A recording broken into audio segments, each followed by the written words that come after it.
La CEDEAO, l'Union africaine UA et l'Organisation des Nations Unies ONU sont impliqués en vue de la libération des 49 militaires ivoiriens au Mali, indique une note du Conseil national de la sécurité de Côte d'Ivoire CNS, tenue jeudi. Le chef de l'État ivoirien, Alassane Ouattara, a dans cette note du CNS, remercié M. Umaro Sissoko Embalo, président de la Guinée-Bissau et président en exercice de la conférence des chefs d'État et de gouvernement de la CEDEAO. Il a également remercié M. Macky Sall, président du Sénégal et président en exercice de l'Union africaine, ainsi que Mme Amina Mohamed, vice-secrétaire générale des Nations Unies, pour leur solidarité et leur implication en vue de la libération des militaires ivoiriens. Le CNS a entendu une communication du ministre ivoirien en charge de la défense sur la détention, depuis le dimanche 10 juillet 2022, de 49 militaires ivoiriens au Mali, en particulier, qu'après plusieurs refus des autorités maliennes, le chargé d'affaires et l'attaché militaire de l'ambassade de Côte d'Ivoire au Mali ont finalement pu rencontrer les 49 soldats. Selon le texte, ces derniers, comme de vaillants militaires, ont le moral au beau fixe et supportent, avec courage, leurs conditions de détention. Le CNS déplore le fait que les autorités de la transition du Mali continuent de détenir ces soldats, de façon arbitraire, en dépit de toutes les explications et preuves fournies. Le président ivoirien exprime, par ailleurs, ses vifs remerciements au président du Togo M. Faure Gnassingbé, pour sa médiation et pour toutes les initiatives qu'il entreprend, en vue d'une résolution diplomatique de ce malentendu entre la Côte d'Ivoire et le Mali. Le président de la République de Côte d'Ivoire a exprimé à nouveau sa solidarité et son soutien aux familles des détenus, tout en rassurant leurs familles ainsi que tout le peuple ivoirien, qu'il suit personnellement cette situation pour la libération de ces vaillants soldats. La négociation reste privilégiée pour obtenir la libération de 49 soldats ivoiriens détenus depuis un mois à Bamako et accusés par les militaires au pouvoir au Mali d'être des mercenaires, ce que nie Abidjan qui assure qu'il était en mission pour l'ONU. Cette affaire illustre les tensions entre le Mali et la Côte d'Ivoire, accusé par Bamako d'avoir incité ses partenaires ouest-africains à durcir les sanctions contre les militaires maliens auteurs de 2 coups d'État depuis 2020, sanctions finalement levées début juillet. Une médiation du Togo n'a pour l'instant pas abouti, mais les discussions se poursuivent en vue d'une libération la plus rapide possible des soldats prisonniers. Le 10 juillet, 49 soldats ivoiriens en tenue militaire, mais non armés, débarquent à Bamako d'un avion de la Compagnie nationale Air Côte d'Ivoire, un autre appareil transportant leurs armes. Militaires ivoiriens détenus au Mali, les autorités ivoiriennes rassurent les familles. Ils sont aussitôt interpellés et interrogés sur les raisons de leur présence au Mali, n'ayant ni ordre de mission, ni autorisation pour y être, selon les autorités maliennes. Dès le lendemain, ils sont accusés d'être des mercenaires venus au Mali avec le dessein funeste de briser la dynamique de la refondation et de la sécurisation du Mali, ainsi que du retour à l'ordre constitutionnel.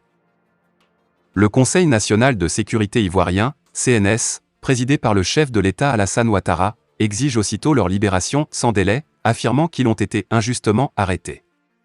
Leur présence dans le cadre d'opérations de soutien logistique à la mission de l'ONU au Mali, MINUSMA, est bien connue des autorités maliennes, selon le CNS. Dysfonctionnement ? L'ONU confirme, mais reconnaît cependant des dysfonctionnements, quant à la mission exacte de ces soldats qui font partie des éléments nationaux de soutien, NSE, procédure de l'ONU permettant aux contingents des missions de maintien de la paix de faire appel à des prestataires extérieurs pour des appuis logistiques.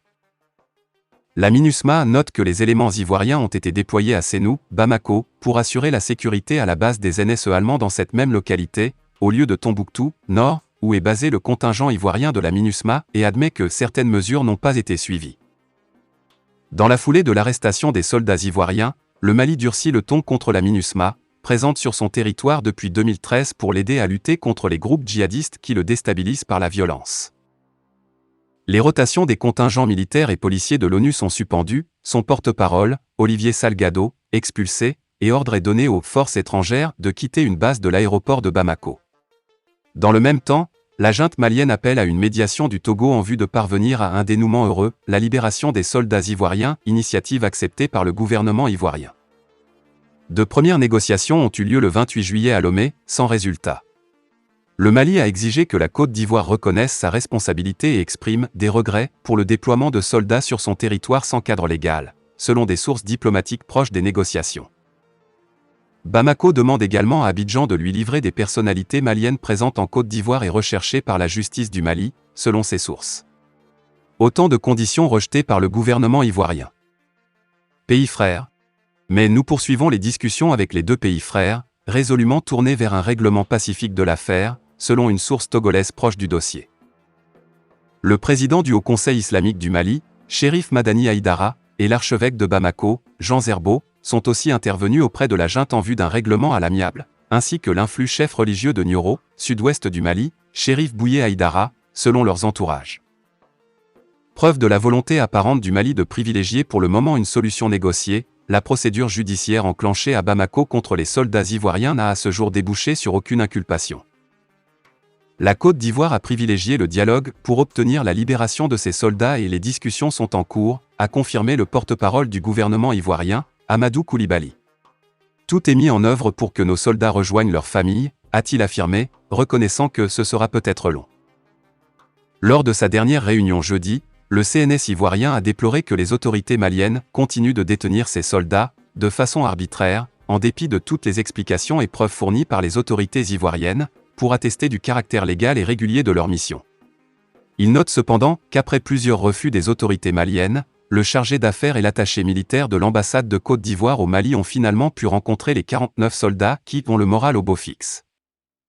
Ce message rassurant a été transmis aux familles des soldats par le ministre ivoirien de la Défense Téné Birahima Ouattara, lors d'une rencontre le 3 août. Dans un discours samedi, le président Ouattara a assuré que la Côte d'Ivoire ne les abandonnera jamais. Le mouvement issu de la société civile malienne Yéréwolo demande l'expulsion des casques bleus de la mission multidimensionnelle intégrée des Nations Unies pour la stabilisation au Mali, MINUSMA, avant le 22 septembre, jour anniversaire de l'indépendance malienne. Les 15 000 hommes de la force de l'ONU assistent les militaires maliens dans leur lutte contre les djihadistes depuis 2013. Lors d'une manifestation organisée le 5 août dernier, Yéréwolo a accusé la MINUSMA d'être une force d'occupation, qui ravive et entretient la peur, les divisions ethniques et la méfiance entre les communautés au Mali, rapportent des médias locaux. Le terroriste au Mali, c'est la France, et quand nous avons chassé la France, ce qui est resté, c'est la MINUSMA. Tout ce qui se passe au Mali passe maintenant par la MINUSMA. C'est pourquoi le seul ordre du jour est le départ de la MINUSMA pour que nous puissions retrouver la paix, car nous avons perdu notre souveraineté, a déclaré devant la foule Cheikh Ballo, un partisan de Yéréwolo. Les membres de Yéréwolo ont commencé à faire parler d'eux en 2020 suite à l'organisation de nombreuses manifestations demandant le retrait des militaires français de la mission Barkhane. Avec l'annonce du départ des forces françaises, le mouvement a fait de la MINUSMA son nouveau combat, non sans effet sur les militaires au pouvoir. La junte a depuis suspendu la rotation des troupes de maintien de la paix et expulsé le porte-parole de la mission de l'ONU. Selon diverses sources, ce mouvement et plus particulièrement son président, Adama Ben Diara, sont financés par Evgeny Prigojine, oligarque russe proche du Kremlin et propriétaire du groupe Wagner.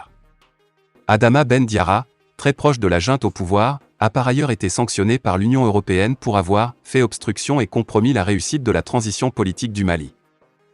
Bamako, Mali le 9 août 2022, African Media Agency, AMA, une délégation de pays contributeurs au Fonds fiduciaire des Nations Unies pour la paix et la sécurité au Mali a effectué une mission à Gao du 2 au 3 août 2022. En présence de la MINUSMA, les ambassadeurs du Danemark et des Pays-Bas et les représentants de l'Allemagne, du Canada et de la Norvège étaient venus constater la concrétisation de différents projets qui l'ont financé dans la région à travers ce fonds. Ces bailleurs soutiennent le Mali et particulièrement la région de Gao pour consolider la paix en investissant dans des domaines cruciaux comme la sécurité, l'accès à l'eau, la justice ou encore des infrastructures structurantes. Une collaboration fructueuse passée en revue. La délégation a visité des projets finalisés et dont l'impact est perceptible ainsi que d'autres en cours de réalisation.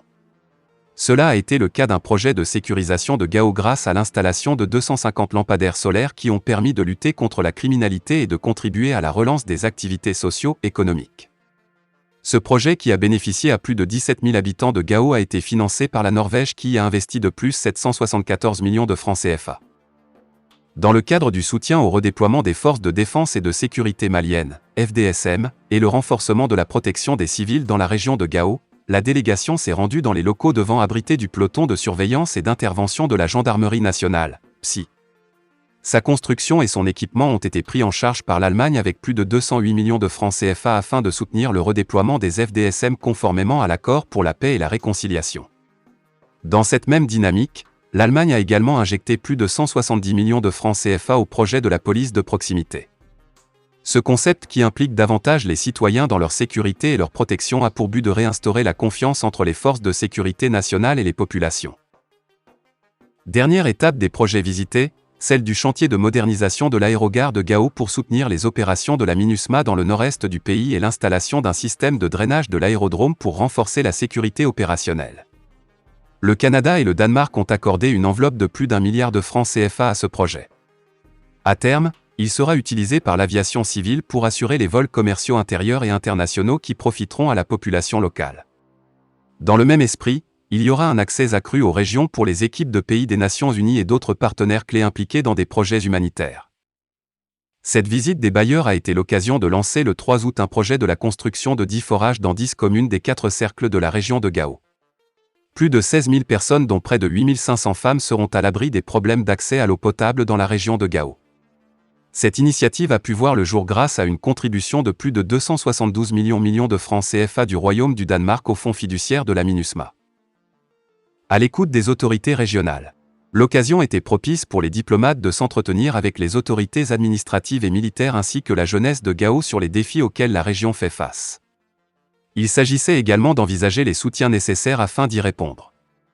Aux yeux du directeur de cabinet du gouverneur de la région de Gao, Agali Arjé Inamouyatara, cette visite prouve que les préoccupations des populations trouvent un écho favorable auprès des partenaires que sont le Canada, l'Allemagne, les Pays-Bas, le Danemark, la Norvège et la MINUSMA surtout. Au niveau de la MINUSMA, Mohamed El Amin Souef, chef du bureau régional, a fait un état des lieux des besoins prioritaires de la région avec un plaidoyer fort auprès de la délégation afin qu'elle continue à soutenir et accompagner les projets de la région de Gao. Certes, beaucoup de choses ont été faites, mais les besoins restent énormes et urgents dans le domaine de la sécurité, de l'eau, du retour de l'État, de la relance économique, du soutien des femmes, la gouvernance locale et les élections prochaines, l'accord de paix. A-t-il déclaré. Des perspectives encourageantes. À travers le fonds fiduciaire de la MINUSMA, ces pays donateurs continuent à soutenir le Mali pour restaurer la paix et la stabilité dans les régions du nord du pays. Les diplomates se sont dit réconfortés par les résultats encourageants qu'ils ont vus, rappelant que leurs efforts ont été déployés dans la perspective d'un retour de la paix et de la stabilité dans la région. Le but, soutenir la paix. Les projets visités s'alignent sur le mandat de la MINUSMA qui vise à apporter un soutien aux institutions maliennes dans des domaines stratégiques. Il s'agit notamment de l'appui à l'état de droit, les institutions de sécurité, la promotion du dialogue national et la réconciliation, la coopération régionale, la RSS DDR et le renforcement de capacités des acteurs étatiques et locaux et les droits de l'homme. L'Allemagne, l'Australie, l'Autriche, la Belgique, le Canada, le Danemark, l'Irlande, l'Italie, le Luxembourg, la Norvège, les Pays-Bas, le Royaume-Uni, la Suisse, la Suède et la Turquie comptent parmi les principaux bailleurs du Fonds fiduciaire des Nations pour la paix et la sécurité au Mali. Il a été créé en 2012 à la demande du Conseil de sécurité par sa résolution 2085-2012, pour soutenir les efforts du gouvernement du Mali à faire face à la crise et garantir les perspectives de développement à long terme du pays. Fin de la vidéo, merci pour votre attention.